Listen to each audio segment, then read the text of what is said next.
안녕하십니까, 박사입니다. 그린란드를 둘러싼 격렬한 논쟁은 바로 트럼프 현상 자체입니다.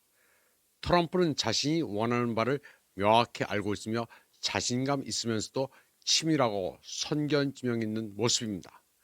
물론 트럼프는 자기 중심적입니다. 그는 잘 짜여진 쇼의 일부로 종종 허튼 소리를 짓거리는데 이는 그의 능숙한 구사 방법입니다. 그린란드는 북극 강대국인 미국이 러시아에 이어 북극에서 두 번째로 강력한 세력으로 부상할 수 있도록 해주고 있습니다.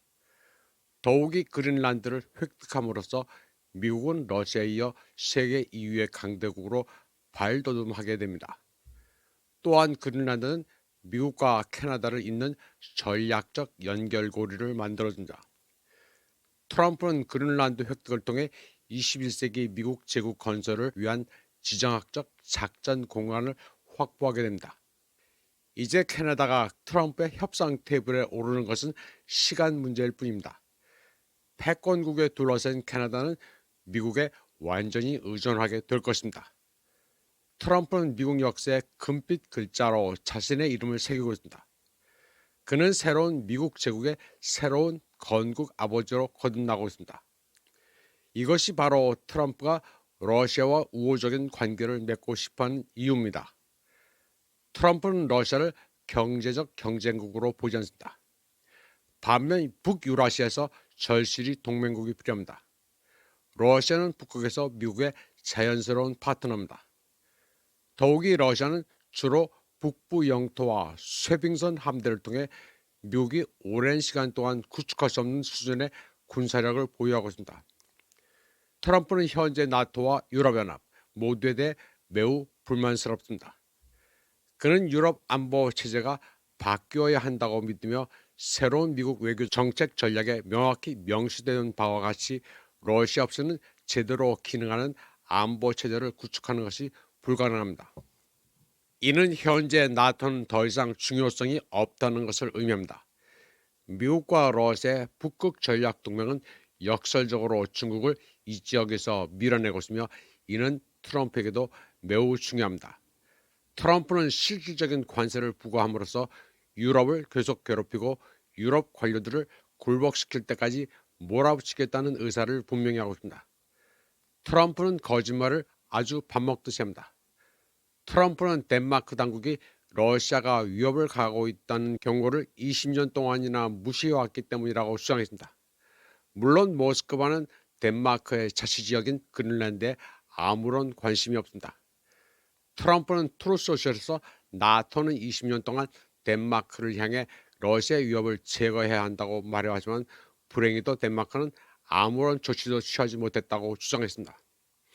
그러면서 이제는 때가 됐고 반드시 해낼 것이라고 말했습니다. 한편 EU 내부에서는 시위와 분열을 조장하는 세력이 커질 가능성이 있습니다.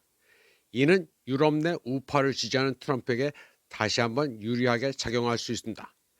그는 우파가 집권해 현재 유로존을 파괴하는 것을 오히려 반길 공산이 큽니다. 트럼프는 서구 세계와 모든 국제기구를 짓밟고 있습니다. 유엔과 IMF, 다국적 기업을 중심으로 돌아가던 우리가 알고 있는 세계 무역은 이제 끝장났다는 것이 분명합니다. 그리고 내일 사라진 것들의 잿더미 위에 새로운 세계를 건설하는 일은 더욱 흥미진진해질 것입니다. 트럼프가 유엔 2.0을 만들려 하고 있습니다. 트럼프가 유엔의 대안으로 내세우는 이 기구는 소위 가자지구 평화이사입니다. 모두가 그린란드와 이란의 미래를 논하는 동안 트럼프는 매우 심각하고 야심찬 계획을 내놨습니다. 명목상으로 가자지구 사태 해결만을 위한 것이지만 트럼프의 꼼수가 숨어 있습니다. 이는 트럼프와 그의 측근들이 국제법의 규범을 파괴하려는 의도적인 정책입니다. 트럼프는 유엔과 유사한 기구를 만들고 있습니다. 그는 미국이 유엔에 대한 통제력을 어느 정도 잃었기 때문에 유엔이 무용지물이라고 선언했습니다. 유엔은 글로벌 리스트들, 유럽 관료주의의 일부, 혹은 그 누구의 통제도 받지 않는 상태인데 트럼프에게는 그런 도구가 필요합니다. 트럼프는 자기 버전의 유엔을 만들어 사무총장으로 영원히 집권하고 싶어합니다. 트럼프는 이미 60개 국가에 초청장을 보냈습니다. 우선 가자 지구의 평화를 이루겠다면서 야무진 꿈을 꾸고 있습니다. 트럼프는 이스라엘을 가자 지구에 끌어들여 도대체 뭘 하겠다는 건지도 아리송합니다. 자기 임기도 있는데 그야말로 황당무계한 구상입니다. 베네수엘라, 그린란드, 이란과의 대치 등등 전쟁에 환장을 하면서 새로운 국제기구의 수장을 하겠다고 난립니다. 가입비 10억 달러를 받아 돈놀이 하겠다는 것에 다름 아닙니다. 블룸버그는 새 기구의 정관 초안을 인용해 몇 가지 세부 사항을 공개했습니다. 해당 문서에 따르면 트럼프가 초대 의장을 맡아 가입국을 결정하게 됩니다. 새 기구에 가입하려는 국가는 최소 10억 달러를 납부해야 합니다. 모든 게 트럼프 제멋대로입니다. 각 회원국은 본 헌장 발효일로부터 3년을 초과해 임기를 수행할 수 없으며 의장, 즉 트럼프의 재가를 통해 연임할 수 있습니다. 단 본 헌장 발효 후 첫 해 동안 평화이사에 현금으로 10억 달러 이상을 기부한 회원국은 3년의 임기 제한을 받지 않습니다. 이 국제기구의 결정은 참여한 회원국 각각이 한 표씩 행사하는 다수결로 이루어지지만 모든 결정은 의장의 승인을 받아야 한다고 명시되어 있습니다. 다시 말해 트럼프가 최종 결정권을 갖고 있다는 뜻입니다. 언제나 그렇습니다. 블룸버그에 따르면 트럼프는 이미 많은 정상들을 이 평화위원회에 초청했습니다. 백악관은 캐나다의 마크 카니, 아르헨티나의 하비에르 밀레이, 터키 에르도안, 이집트의 LCC, 파라과이의 산티아고 페냐, 프랑스와 독일, 호주, 유럽연합 지도부에 서한을 보냈습니다. 카자흐스탄, 벨라루시에도 제안서를 보냈습니다. 크렘린 대변인 드미트리 페스코프도 푸틴 대통령이 같은 초청장을 받았다고 확인했습니다. 푸틴 대통령은 긴급히 국가안보이사회를 소집했습니다. 러시아는 트럼프가 뭔가 함정을 파고 있다고 여기고 있습니다. 모스크바는 제안의 모든 세부사항을 검토 중이며 워싱턴과 접촉해 모든 미묘한 차이를 명확히 하기를 희망하고 있습니다. 러시아 정치학자 안드레이 핀추크는 트럼프와 그의 지지자들이 전 세계의 막단 자원을 장악하고 상당히 조직적인 방식으로 정책을 펼치는 거대한 사업 제국이라고 평가했습니다. 미국은 세계적 변혁이라는 야심을 표명했으며 이미 그 첫걸음을 내딛고 있습니다. 대서양 동맹의 역할을 축소하고 미주 국가들을 직접 통제하며 중국, 인도, 그리고 어느 정도는 러시아까지 새로운 관계로 끌어들이는 동시에 유럽연합의 영향력을 약화시키고 있습니다. 핀추크는 트럼프가 이제 평화위원회라는 형태로 새로운 국제연맹을 만들고 있다면서 가자지구 문제 발표는 첫걸음일 뿐이라고 말했습니다. 트럼프가 유엔의 각종 기구에서 탈퇴한다고 발표한 것도 이를 염두에 둔 것입니다. 러시아는 굉장히 조심스럽습니다. 러시아도 현재 유엔 구조에 그다지 만족하지는 않습니다. 또 다른 한편으로는 중국과의 잠재적 갈등도 있을 수 있습니다.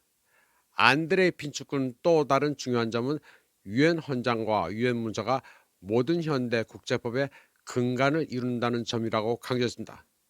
따라서 누군가가 유엔 자체를 대체한다면 그는 국제법 체계 내 법적 관계까지도 저하는 배후 세력이 되는 것이라고 말했습니다.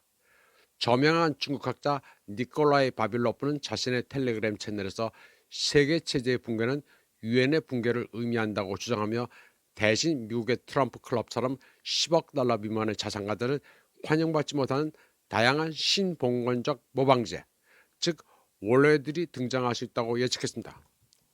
바빌로프는 중국이 이미 유엔의 평화의 친구들이라는 조직을 만들었다고 시작했습니다. 그곳에서는 중국의 친구만 되면 되고 10억 달러는 필요 없다고 말했습니다.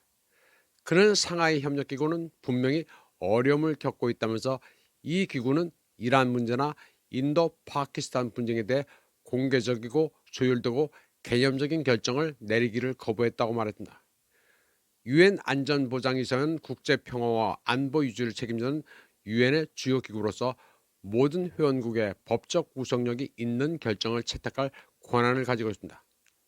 안전보장이사회는 거부권을 가진 5개 상임이사국과 2년 임기로 선출되는 10개 비상임 이사국으로 구성된다. 트럼프가 러시아를 자기 편으로 끌어들이는 것을 포함해 현재 달성하려는 목표의 본질을 이해하려면 미국은 자신에게 가장 중요한 일을 하려고 합니다.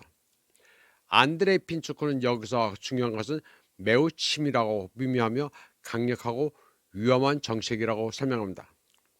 덧붙여 말하자면 러시아 리버럴들은 미국이 다시 한번 세계 패권국이 돼 러시아를 억압하는 것을 옛 시절로의 회귀로 여기며 벌써부터 쾌재를 부르고 있다고 말했습니다.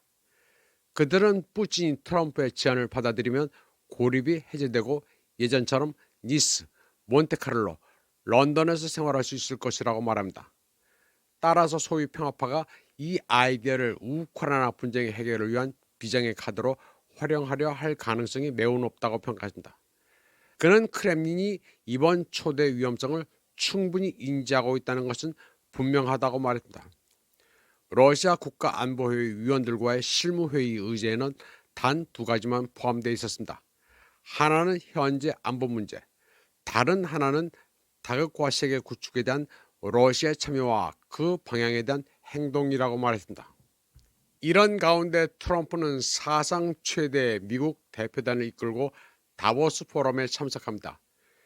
유럽의 글로벌리스트 본지인 다보스 포럼을 트럼프가 덮어씌우면서 차지하는 전략입니다. 그린란드 관련 관세 위협을 가하면서 다보스의 판을 갈아엎을 작성입니다. 이번 방송은 여기까지 하겠습니다. 시청해주신 여러분 감사합니다.